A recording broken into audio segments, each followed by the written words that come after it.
রাজস্থানের কোনো এক পরিত্যক্ত কেল্লায় পাওয়া যায়। শুধু চুরি কেন, প্রাচীন আসবাবপত্র, টাকা পয়সা, সাজগোজের জিনিসপত্র, পুঁথি ইত্যাদি আরো বহু কিছু দেখার জন্য মিহির আগেও অনেকবার এই ঘরে এসেছে। এই ঘরের কোথায় কোন জিনিস রাখা আছে তা এখন মিহিরের প্রায় মুখস্থ। নতুন জিনিসপত্রের মধ্যে ছিল দুটো রাজস্থানী গয়নার বাক্স, একটা ব্রোঞ্জের লক্ষ্মী মূর্তি, একটা নবাবী আমলের গড়গড়া, একটা কম্পাস আর একটা ট্যাঙ্ক ঘড়ি। এক ওই রাজস্থানী গয়নার বাক্স ছাড়া বাদবাকি জিনিসগুলোর বয়স 200 বছরের কম নয়। জিনিসগুলো দেখা শেষ হলে মিহিরের চোখ পড়ল ঘরের দেয়ালে টাঙিয়ে রাখা মাঝারি মাপের একটা আয়নার দিকে।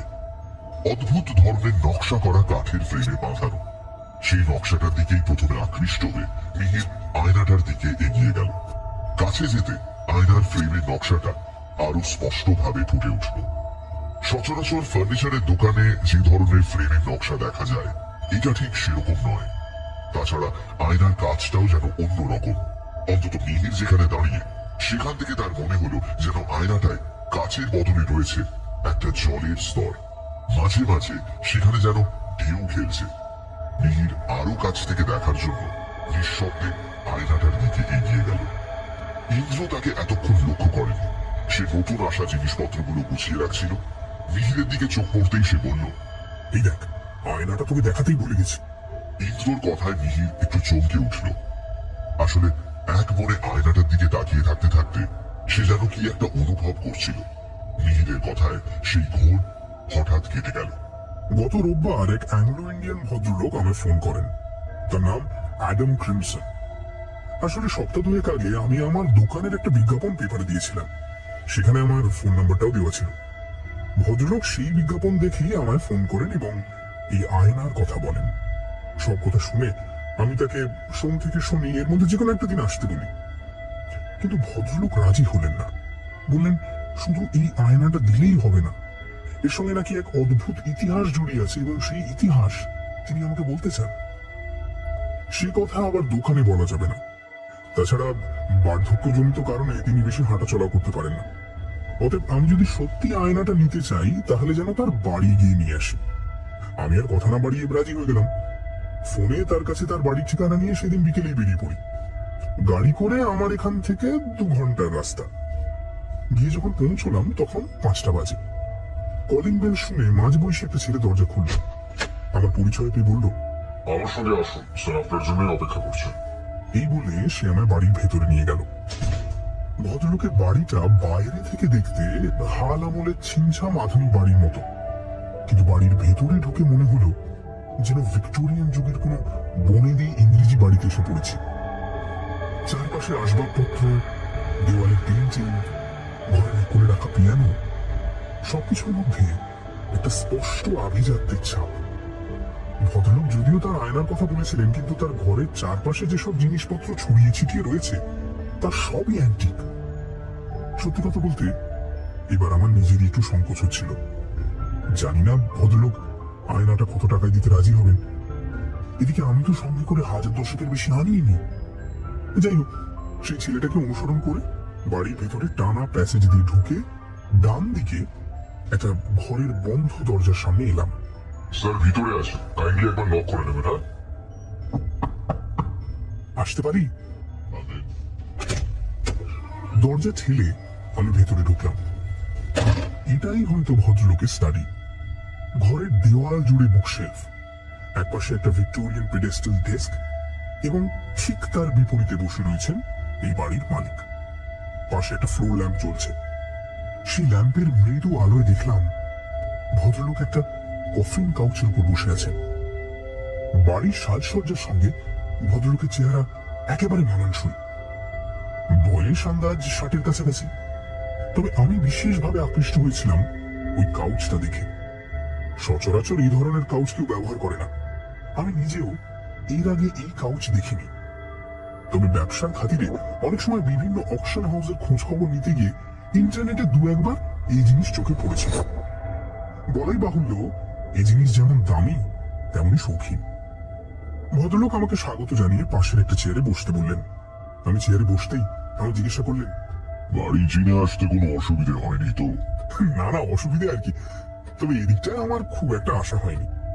এদিকে আগে এতটা জনবসতি ছিল না। বছর 10 হলো চারপাশে এইসব ফ্ল্যাট বাড়ি তৈরি হয়েছে। আমি এখানে আছি আজ 30 বছরের উপর। আচ্ছা আগে বলুন, কি খাবেন, চা না কফি? চাই, ঠিক আছে। তার আগে কি ওই আয়নাটা একবার দেখা যায়? ভদ্রলোক কোনো উত্তর না দিয়ে পাশে রাখা সিগার কেস থেকে একটা সিগার নিয়ে আমায় অফার করলেন। আসুন। আমি ও রসে বঞ্চিত। ভদ্রলোক জ্বলন্ত সিগারে বেশ কয়েকটা টান দিয়ে আমার দিকে তাকিয়ে বললেন, আগে আপনাকে আমার কয়েকটা প্রশ্নের উত্তর দিতে হবে। উত্তরগুলো যদি সঠিক হয় তাহলে আমি আপনাকে আয়নাটা বিনামূল্যে দিয়ে দেব। যদিও তার আগে এই আয়নার ইতিহাস আপনাকে আমি বলবো। সব শুনে যদি আপনি রাজি হন তাহলে এই আয়নাটা আপনার। তারপর আপনি সেটা বিক্রি করবেন না নিজের কাছে রাখবেন তা সম্পূর্ণ আপনার ব্যাপার। এবার বলুন, রাজি? আমি ভদ্রলোকের কথা শুনে প্রথমে একটু আশ্চর্য হলাম। ইনি আবার শীতগ্রস্ত নয় তো? আয়না বিক্রি করবে বলে বাড়িতে ডেকে এনে এখন মৌখিক পরীক্ষা নিতে বসবে। শুধু তাই নয়, পাশ করলে রয়েছে আকর্ষণীয় পুরস্কার। মনে মনে একটু হাসি পেল, কিন্তু ভদ্রলোকের চোখে মুখে কোনো ধরনের অস্বাভাবিক আচরণের ছাপ আমি দেখতে পেলাম না। তাছাড়া ঘরের জিনিসপত্র দেখলেই মালিকের খুব উঁচু দরের রুচির পরিচয় পাওয়া যায়। কি আর করবো, একটু ভেবে নিয়ে বললাম, রাজি। ভদ্রলোক তার প্রশ্নোত্তর পর্ব আরম্ভ করলেন। আপনি অকাল্ট সোসাইটি নাম শুনেছেন? নাম শুনেছি এই পর্যন্তই, বিশেষ কিছু জানি না। কতটুকু জানেন? জানি বলতে আনুমানিক 1000 খ্রিস্টাব্দের কাছাকাছি সময় এই ধরনের সোসাইটি তৈরি হয়। মূলত যারা লোকচক্ষুর আড়ালে থেকে ম্যাজিক বা জাদুবিদ্যা অথবা অনেক সময় প্রেত চর্চা করতেন তাদের নিয়ে এই ধরনের সোসাইটি গঠন করা হয়। বেশ। আচ্ছা, আপনি বলিং ব্রুক নামটা কোথাও শুনেছেন? হ্যাঁ, শুনেছি। শেক্সপিয়ারের হেনরি সিক্স নাটকে এই নামে একজন জাদুকরের কথা আছে। Shakespeare? There are more things in heaven and earth. তিনি অদ্ভুতভাবে হেসে উঠলেন। তার হাতে জ্বলন্ত সিগারের ধোঁয়া, ঘরের মৃদু আলো আর চারপাশের পরিবেশের সঙ্গে সেই হাসি মিলেমিশে কেন জানি না বারবার একটা সাংঘাতিক কোনো কিছুর ইঙ্গিত দিতে লাগলো। সবচেয়ে আশ্চর্য বিষয়, আমার একবারের জন্য আর এই ভদ্রলোককে অস্বাভাবিক বলে মনে হলো না। জানি না কেন, কোন একটা শক্তিতে লোকটা আমায় এই সমস্ত ঘটনা নির্দ্বিধায় মেনে নিতে বাধ্য করছিলেন। পরে যদিও এসব ভেবে নিজের উপরই হাসি পেয়েছিল, সত্যি বলতে ভুলেও গিয়েছিলাম। কিন্তু যতক্ষণ ভদ্রলোকের সামনে বসেছিলাম ততক্ষণ আমি যেন একটা দুর্নিবার ঘোরের মধ্যে ছিলাম।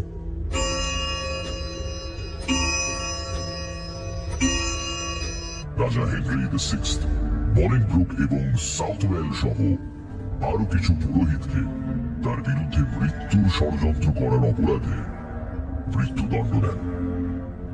এর মধ্যে বলিংব্রুকের মৃত্যুটা ছিল খুবই মর্মান্তিক। মৃত্যুর আগে যদিও বলিংব্রুক তার তান্ত্রিক ক্রিয়াকলাপের কথা স্বীকার করেছিলেন, তবে সে খুবই সামান্য কয়েকটি স্বীকারোক্তি। সেই সময় এই ধরনের ক্রিয়াকলাপের অর্থই ছিল চার্চের বিরুদ্ধাচরণ করা। ফলে বলিংব্রুকের শাস্তি দ্বিগুণ হয়ে গেল। সেদিন ছিল 18ই নভেম্বর। সকালবেলা তাকে ঘোড়ার সঙ্গে দড়ি দিয়ে বেঁধে টেনে হিচড়ে শহরের জনবহুল এলাকায় নিয়ে যাওয়া হল।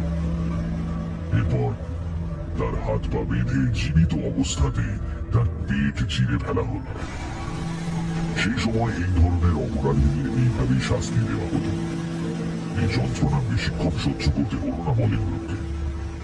কিছুক্ষণের মধ্যে তিনি মারা গেলেন। এরপর তার মাথা কেটে লোককে দেখানোর জন্য লন্ডন ব্রিজের উপর নিয়ে যাওয়া হল। তার মুন্ডহীন দেহটিকে লম্বালম্বি ভাবে চিরে দুফালি করে শহরের দুদিকে নিয়ে গিয়ে রাখা হলো। আর তার হৃৎপিণ্ড নিয়ে যাওয়া হলো শহরের আরেক দিকে। এইভাবে শহরের চারদিকে বলিংব্রুকের শরীরের 4টি অংশ নিয়ে যাওয়া হলো মানুষকে দেখানোর জন্য। বলিংব্রুকের শিষ্য আমান এই সময় শহরে ছিলেন না। এই ঘটনার দুদিন পরে তিনি শহরে এসে সবকিছু শুনে হতবাক হয়ে গেলেন। তবে তার মধ্যে তখন কিন্তু রাগ বা প্রতিশোধ স্পৃহা ছিল না, বরং তিনি আর সময় নষ্ট না করে তার গুরু বলিংব্রুকের দেহাবশেষ সংগ্রহ করতে ছুটলেন। অনেক কষ্টে আমান শহরের তিন প্রান্ত থেকে বলিংব্রুকের দ্বিখণ্ডিত শরীর এবং হৃৎপিণ্ড সংগ্রহ করলেন, কিন্তু তার মাথাটা পাওয়া গেল না। সেটা নাকি চুরি গিয়েছিল। যাই হোক, বাক্সবন্দি করে সেই দেহাবশেষ তিনি নিয়ে গেলেন শহরের বাইরের এক জঙ্গলে। আমান এই জঙ্গলেই একটা ছোট্ট কাঠের ঘরে থাকতেন। এই ঘরটাই ছিল তার জাদুবিদ্যার সাধন পীঠ। এবার তার জাদুবিদ্যার পরীক্ষার পালা। তিনি মৃত বলিংব্রুককে একটু একটু করে জীবিত করে তুলবেন। সবশেষে প্রয়োজন হবে একটি মাথা, সেটার ব্যবস্থাও করা যাবে। আগে এই অংশগুলোকে জীবিত করতে হবে। গভীর রাত। ইংল্যান্ড শহরের শেষ সরাইখানার আলোটাও তখন নিভে গিয়েছে। শহরের মধ্যে গভীর ঘুমের নিস্তব্ধতা। ছোট ছোট ছেলে মেয়েদের বাড়ির বড়রা ততক্ষণে ফেরি কুইনের গল্প বলে ঘুম পাড়িয়ে দিয়েছে। শহরের শেষ মাথায় বেশিরভাগ খামার চাষীদের বাড়িঘর। সেখান থেকে জঙ্গলের দূরত্ব বেশি নয়, তবে এই জঙ্গলে দিনের বেলাতেও কেউ ঢুকতে সাহস পায় না। আজ পর্যন্ত যারা জঙ্গলে গিয়েছে কেউ আর ফিরে আসেনি।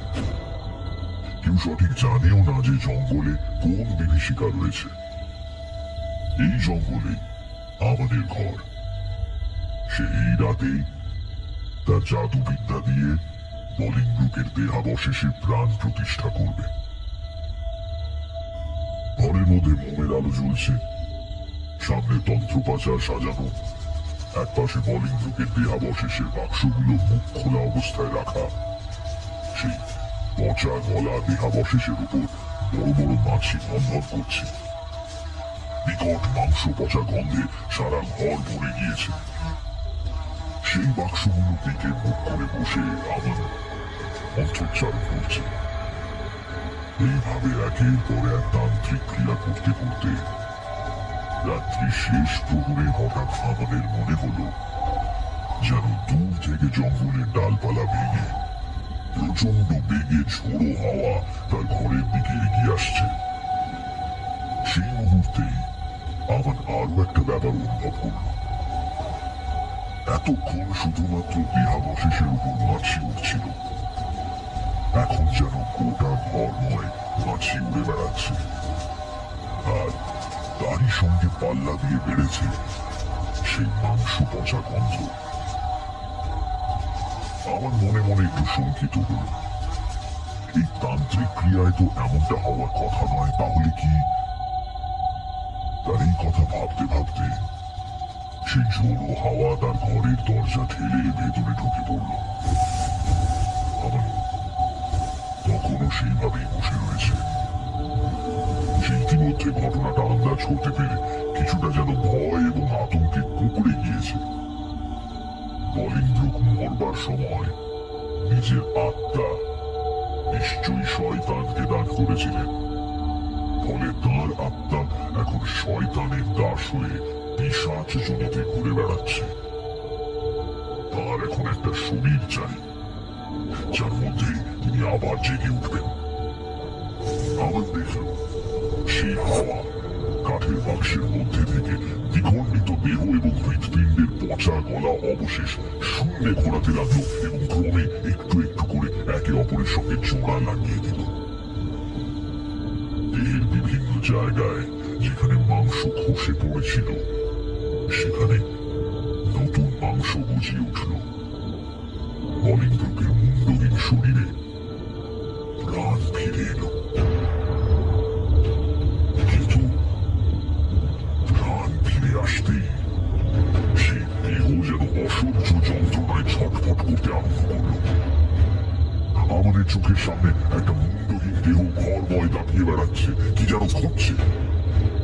তার মাথা না থাকলেও কোনো এক আশ্চর্য শক্তিতে সে সবকিছু বুঝতে পারছে। কিন্তু এবার যে ঘটনাটা ঘটল তা আমাকে ভেতর থেকে নাড়িয়ে দিল। আমার এই তান্ত্রিক ক্রিয়ায় বসার আগেই নিজেকে মন্ত্র শক্তিতে সুরক্ষিত করে নিয়েছিল, ফলে তার কোনো ধরনের ক্ষতির আশঙ্কা ছিল না। কিন্তু যে দৃশ্য সে চোখের সামনে দেখল তা যেন তার সাহসের শেষ নির্যাসটুকু নিংড়ে নিয়ে তাকে ছিবড়ে করে সেই জায়গায় বসিয়ে রাখলো।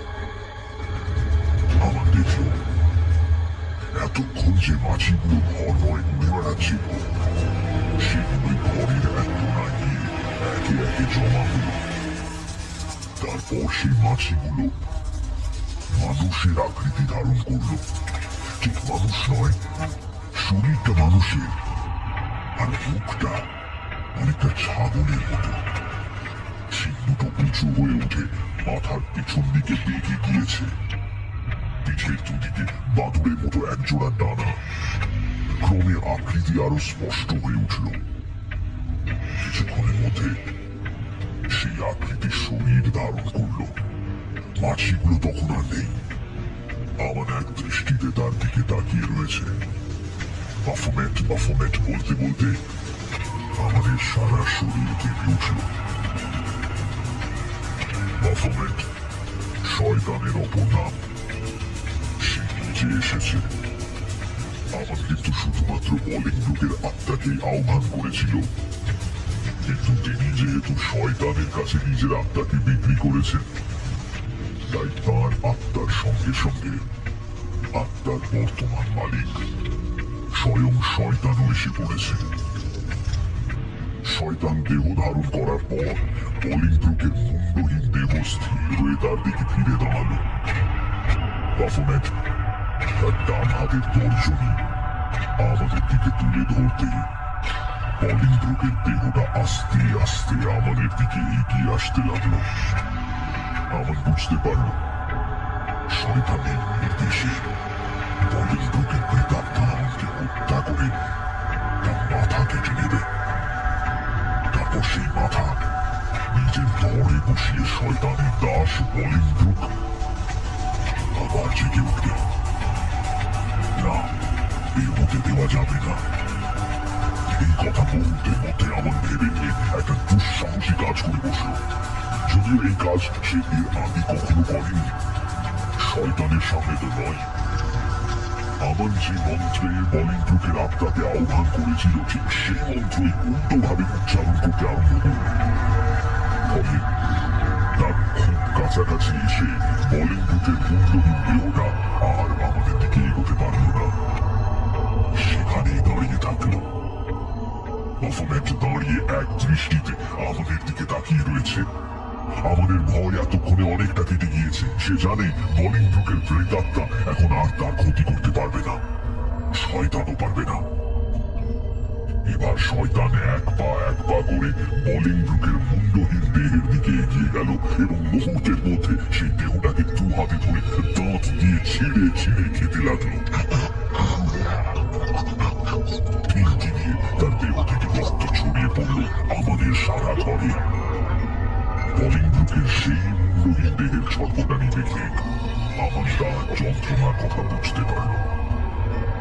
আমার বুঝেছে বাফোমেট তার দাস বলিংব্রুকের মুন্ডহীন দেহকে আর এখানে রাখবে না। বলিংব্রুকের প্রেতকে মানুষের দেহে সম্পূর্ণভাবে জাগিয়ে তুলতে না পেরে রাগে প্রতিহিংসায় বাফোমেট তার দাস বলিংব্রুকের দেহকে খেয়ে ফেলছে। এবার বলিংব্রুককে জাগানোর জন্য অন্য একটা মানুষের দেহ প্রয়োজন। কে সেই মানুষ? তবে কি আমার নিজেই? এই কথা ভাবতে ভাবতে আমার দেখল কিছুক্ষণের মধ্যে বাফোমেট সম্পূর্ণ দেহটাকে খেয়ে ফেলেছে। তার চোখগুলো রক্তের মতো লাল। সেখানে যেন নরকের আগুন জ্বলছে। আবার শয়তান আমাদের দিকে তর্জনী তুলেছে। কিছুক্ষণের জন্য চারিদিক নিস্তব্ধ। তারপর শয়তান সেই অবস্থাতেই বিকট একটা চিৎকার করে উঠল। সেই চিৎকারের সঙ্গে সঙ্গে জঙ্গল থেকে দুটো নেকড়ের দল একসঙ্গে ডেকে উঠল।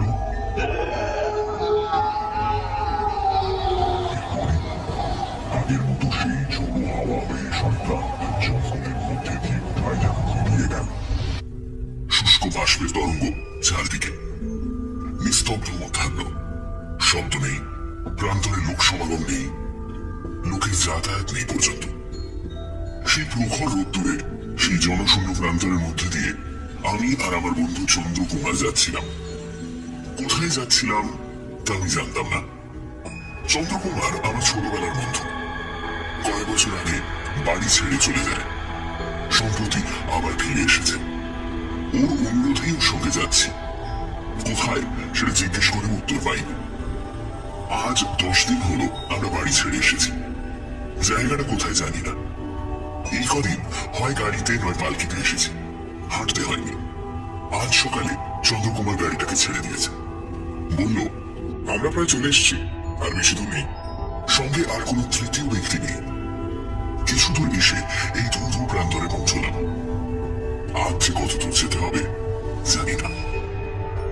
নিরুদ্দেশ হওয়ার আগে চন্দ্রকুমার মজলিসের লোক ছিল, বেশ গল্প গুজব করত। কিন্তু ফিরে আসার পর আর সেরকম নেই। খুব কম কথা বলে, একেবারেই চুপচাপ। আজও তাই, কথাবার্তা এক প্রকার বন্ধই প্রায়। আশেপাশে কোনো দিকে না থাকে চন্দ্রকুমার হেঁটে চলেছে। রোদের প্রখর তেজ, তার উপর এতটা রাস্তা হেঁটে আসার পরিশ্রম। আমি একেবারে ঘেমে নিয়ে ক্লান্ত হয়ে পড়েছি, কিন্তু চন্দ্রকুমারের চোখে মুখে ক্লান্তির কোনো চিহ্ন নেই। মধ্যাহ্ন পেরিয়ে গেছে। আমি চারদিকে একবার তাকালাম। সামনে যেরকম ধূ অনন্ত প্রান্তর, পেছনেও তাই। কিরকম একটা সন্দেহ হল। চন্দ্রকুমার নিশ্চয়ই পথ হারিয়েছে। জিজ্ঞেস করলাম, আমরা কোথায় যাচ্ছি বলতো? তুমি পথ হারাওনি তো? কোনো চিন্তা নেই, আমার সঙ্গে নিশ্চিন্তে এসো। আর কোনো কথা হলো না। আমরা আবার হাঁটতে লাগলাম আগের মতো। সূর্য হেলে পড়ল পশ্চিমে। চন্দ্রকুমার আর আমার ছায়া প্রান্তরে দীর্ঘ হয়ে পড়ল। প্রান্তরের সীমানায় ছোট ছোট গাছ দেখতে পেলাম। সন্ধ্যের সময় প্রান্তর পেরিয়ে একটা ছোট্ট কুঁড়ে ঘর দেখতে পেলাম। কুঁড়ে ঘরের সামনে এসে চন্দ্রকুমার বলল, এই তো এসে গেছি। এই বলে কুঁড়ে ঘরে ঢুকে পড়ল। তার পেছন পেছন আমিও ঢুকে পড়লাম। ছোট্ট কুঁড়ে ঘর, একটাই কামরা। এটাও বুঝলাম যে এখন কুঁড়ে ঘরে কেউ না থাকলেও এখানে লোকজনের যাতায়াত আছে। আমার বন্ধু চন্দ্রকুমারের ভাবখানা এমন যেন এই কুঁড়ে ঘর তার নিজের। আমাকে বলল, বিশ্রাম করো। প্রচন্ড তেষ্টা পেয়েছিল। ঘরের কোণে একটা মাটির কলসি, তাতে জল রাখা আছে।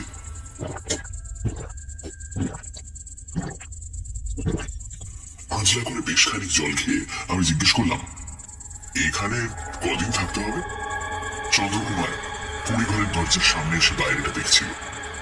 বলল, পরে বলবো। আমি আর কিছু বললাম না। কুঁড়ে ঘরের মেঝেতে শুয়ে পড়লাম। এতটা পথ হেঁটে আসার ক্লান্তিতে চোখ বুজে এলো। যখন ঘুম ভাঙল দেখি চন্দ্রকুমার নেই। বাইরে চাঁদের আলো ফুটেছে। আমি কুঁড়ে ঘর থেকে বাইরে বেরোলাম। জ্যোৎস্নায় ধুধু প্রান্তর যেন সমুদ্রের মতো। চারদিকে কেমন একটা বিষাদের ছায়া। রাতের গভীর নিস্তব্ধতা ভেঙে শুধু পেঁচা ডাকছে কুঁড়ে ঘরের পাশে। মানুষের মধ্যে আমি একা। চন্দ্রকুমার কোথায়? রাত আরো বাড়তে লাগলো। আমি আবার ঘরে ঢুকে পড়লাম। এবার আর ঘুম আসছে না। রাত আরো গভীর হলো। হঠাৎ শুনতে পেলাম পায়ের শব্দ, মানুষের পায়ের শব্দ। কে যেন এই কুঁড়ে ঘরের দিকে হেঁটে আসছে দ্রুত পায়ে। আমি উঠে বসলাম। চন্দ্রকুমার ঘরে ঢুকলো। তার পেছন পেছন আরেকজন ঢুকলো, দ্রুত কিন্তু নিঃশব্দে। এই দ্বিতীয় ব্যক্তি একজন মহিলা, এই পর্যন্ত বুঝতে পারলাম, কিন্তু তার মুখ দেখতে পাচ্ছি না। চন্দ্রকুমার প্রচন্ড ভয় পেয়ে আমায় বলল, আর কেউ যেন এখানে ঢুকতে না পারে। তাহলে কিন্তু তাহলে কিন্তু আমরা মারা পড়বো। তুমি তুমি তুমি এই দরজার দিকটা খেয়াল রাখো, কেমন? কেউ যদি এখানে ঢোকার চেষ্টা করে তাহলে তাকে তাকে একবার কেটে রেখে দেবে। হ্যাঁ, একেবারে কেটে রেখে দেবে। এই নাও, এটা রাখো। এই বলে আমার হাতে একটা ধারালো তরোয়াল ধরিয়ে দিল। আমি কোনো কথা বলতে পারলাম না, কোনো প্রশ্ন করতে পারলাম না। আর চন্দ্রকুমারের মুখের উপর কোনো কথা বলার অথবা কথার অন্যথা করার ক্ষমতা আমার নেই। আমি তরোয়ালটা নিয়ে কুঁড়ে ঘরের দরজায় এসে দাঁড়ালাম।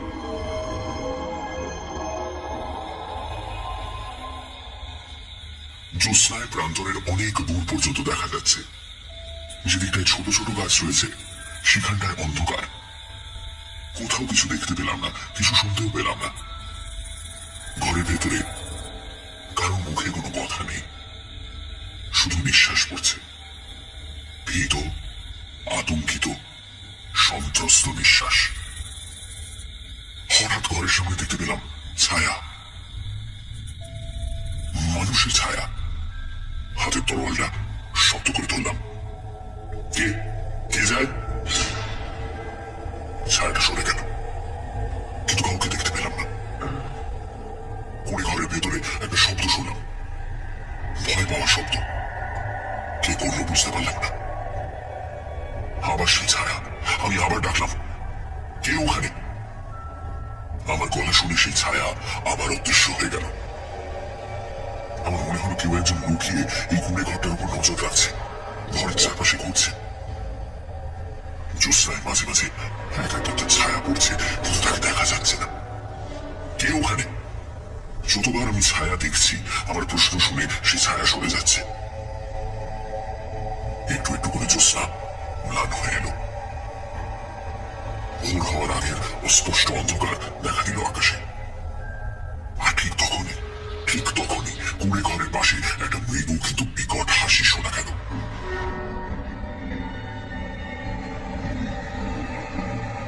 আমি শিউরে উঠলাম।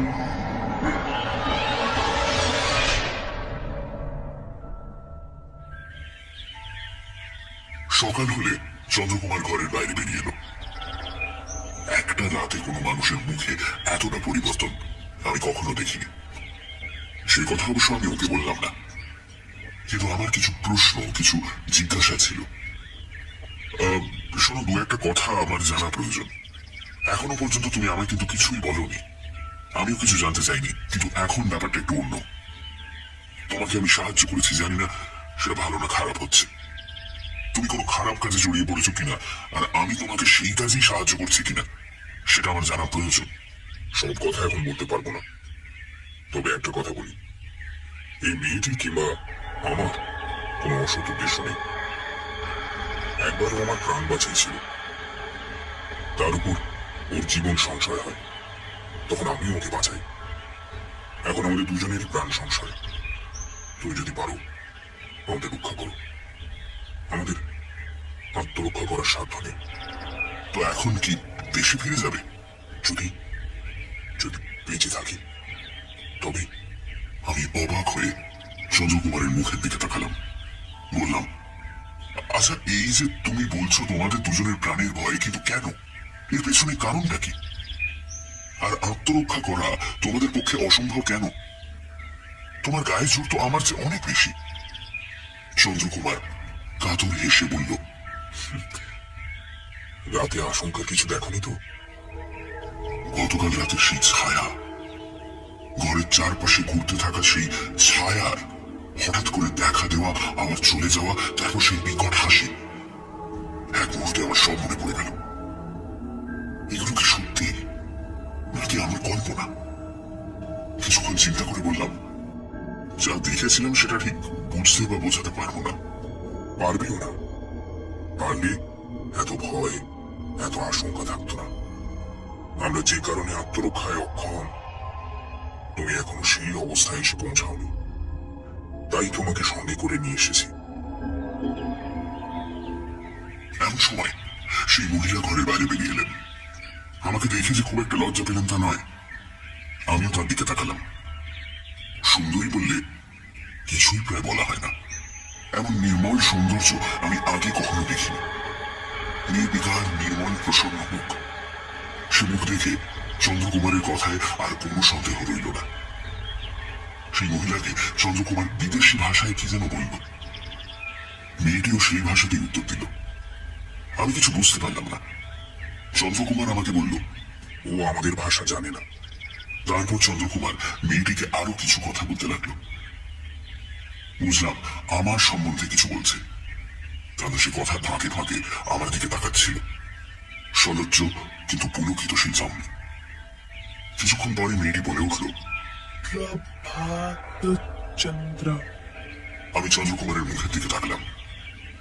মেয়েটি আবার বলল, প্রভাত। মেয়েটির নাম জানার খুব ইচ্ছে হলো, কিন্তু জিজ্ঞেস করতে পারলাম না। চন্দ্রকুমার নিজেই বলল, তুমি ওর নাম জিজ্ঞেস করবে না? করবো বই কি। চন্দ্রকুমারের কথা মতো মেয়েটি বলল, বাদলা। নামটা কিন্তু বিজাতীয় বলে মনে হলো না। একটা পরিবর্তন লক্ষ্য করছি। চন্দ্রকুমারের সেই মনের জোর কেমন যেন শিথিল হয়ে পড়ছে। আমার ইচ্ছে, আমার বুদ্ধির উপরে সে যেন চলতে চায়। আমি বললাম, এখানে আর রাত না কাটানোই বোধহয় ভালো। এখানে নানা রকম আশঙ্কা রয়েছে। আমার মনে হয় আশঙ্কা একটাই, সে আশঙ্কা এখানে যেমন অন্য জায়গাতেও তাই। জনশূন্য মরুভূমিতেও যেমন, লোকালয়েও সেরকমই। একা অসহায় পথে যেরকম, সৈন্য দিয়ে ঘেরা দুর্গেও ঠিক সেই রকম। পালিয়ে এ থেকে মুক্তি নেই। আমি এসব কথার অর্থ কিছু বুঝতে পারছি না, কিন্তু শুনতে শুনতে বিস্ময় বোধের তীক্ষ্ণতা ক্রমশ কমে যাচ্ছে। এসব অদ্ভুত কথা বিশ্বাস করব, কি করে বিশ্বাস করব, কিছুই বুঝতে পারছি না। আমি বললাম, যাই হোক, এখানে আর থাকার দরকার নেই। চলো তাহলে, এক্ষুনি চলো। বাদলাকে ডাকবো? ডাকো। আমরা বাড়ির দিকে যাত্রা করলাম।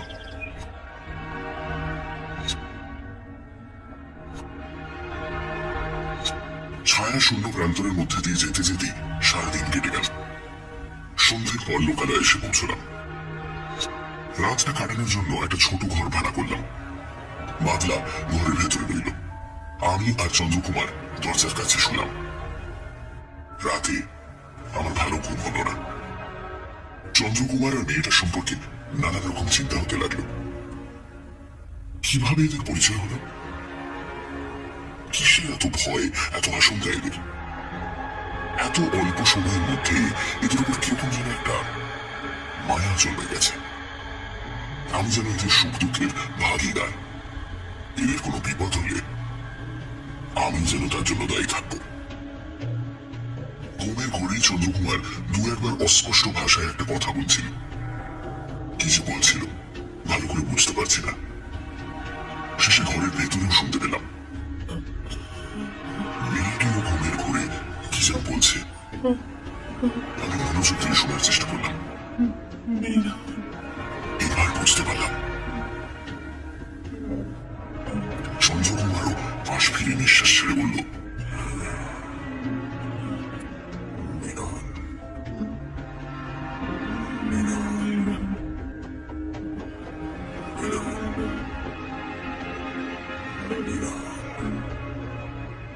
চন্দ্রকুমার যে ঘুমিয়ে আছে সে নিয়ে আমার মনে কোনো সংশয় নেই। ঘরের ভেতর মেয়েটি ঘুমিয়ে আছে কিনা সেটা বুঝতে পারছি না, কিন্তু দুজনের মুখে একই কথা, একই লোকের নাম, মিরান। দুজনেই তাকে জানে এবং দুজনেই তাকে ভয় করে। মিরান কি? ঘরে একটাই প্রদীপ, তাতে তেল প্রায় শেষ হয়ে এসেছে। শেষবারের মতো একবার দপ করে চলে উঠে প্রদীপটা নিভে গেল। তখন আমার হঠাৎ মনে হলো কাছেই একটা শব্দ, কারো পায়ের শব্দ, সঙ্গে নিঃশ্বাসের শব্দ। আমি উঠে বসলাম। মাথার পাশে একটা তরোয়াল ছিল, সেটা নিলাম, কিন্তু দরজার কাছে গেল। চারদিকে তাকিয়ে দেখছি অল্প চাঁদের আলো ঘরের সামনের পাঁচিল গাছে মাথায় এসে পড়েছে। আস্তে আস্তে চাঁদের আলো কমে আসছে, কিন্তু মানুষের কোনো চিহ্ন নেই। অন্ধকার আরো গাঢ় হয়ে আসছে। মানুষের চিহ্ন নেই বটে, কিন্তু মানুষের গলা শুনতে পেলাম। কোথা থেকে সেই শব্দ আসছে বুঝতে পারছি না। শরীরে একটা শিহরণ চলছে, একটা অজানা ভয়ে, একটা অচেনা আশঙ্কা। শব্দটা ক্রমশ কাছে এগিয়ে আসছে, গম্ভীর, কিন্তু খুব জোর শোনা যাচ্ছে না। ভাষাটাও ঠিক বুঝতে পারছি না। কয়েকটা কথা বারবার মন্ত্রের মতো উচ্চারিত হচ্ছে। আমি জিজ্ঞেস করলাম, কে? কোনো উত্তর এলো না। শব্দটা ক্রমশ দূরে চলে যাচ্ছে। বেশ কয়েকবার এরকম হলো। শব্দটা কাছে আসে, আবার দূরে চলে যায়। একই কণ্ঠ, একই রকমের শব্দ। তারপর রাত যখন প্রায় শেষ, আর কিছু শুনতে পেলাম না। চন্দ্রকুমারের কাছে এসব ঘটনার কথা কিছুই বললাম না। ওর যা মানসিক অবস্থা, এসব শুনলে আরো ভয় পেয়ে যাবে। আর বললেও যে খুব একটা লাভ হবে তা নয়। সেই রাতে আবার একই ঘটনা, আশঙ্কাজনক কিন্তু অবিশ্বাস্য ঘটনা। আমি সব কথাই গোপন রাখতাম। চন্দ্রকুমার সেই ঘটনা কিছু টের পেয়েছিল কিনা বলতে পারবো না। আমি তাকে কিছু জিজ্ঞেস করিনি, সেও আমাকে কিছু বলেনি। আজ 3 দিন বাকি আমাদের যাত্রাপথের। কয়েকদিন রাতে ঘুমের ঘরে চন্দ্রকুমার ও মেয়েটির মুখে সেই মীরার নামটা আবার শুনলাম। শেষে আর কৌতূহল ধরে রাখতে না পেরে চন্দ্রকুমারকে জিজ্ঞেস করে ফেললাম, আচ্ছা মীরান কে? নাম শুনেই চন্দ্রকুমার চারদিকে তাকে চমকে উঠল। তার মুখ শুকিয়ে গেছে, চোখ জলজল করছে, সারা শরীর কাঁপছে থরথর করে। আমার হাত ধরে খুব মৃদু স্বরে সে বলল, এই নামটা তুমি জানলে কি করে? হ্যাঁ? তোমাকে বললো? অন্য কেউ বলেনি, ঘুমের ঘরে তুমিই বলছিলে। আমি যে মেয়েটির মুখেও নাম শুনেছি সেটা আর বললাম না। বাদলার মুখে শুনেছ? হ্যাঁ, ঘুমের মধ্যে তার মুখেও শুনেছি। চন্দ্রকুমার আর কোনো কথা বলল না। কিছুক্ষণ উপরের দিকে তাকিয়ে থেকে তারপর বলল, আর দেরি নেই, আর বেশি দেরি নেই। আরে কিসের দেরি নেই? কি বলছো তুমি?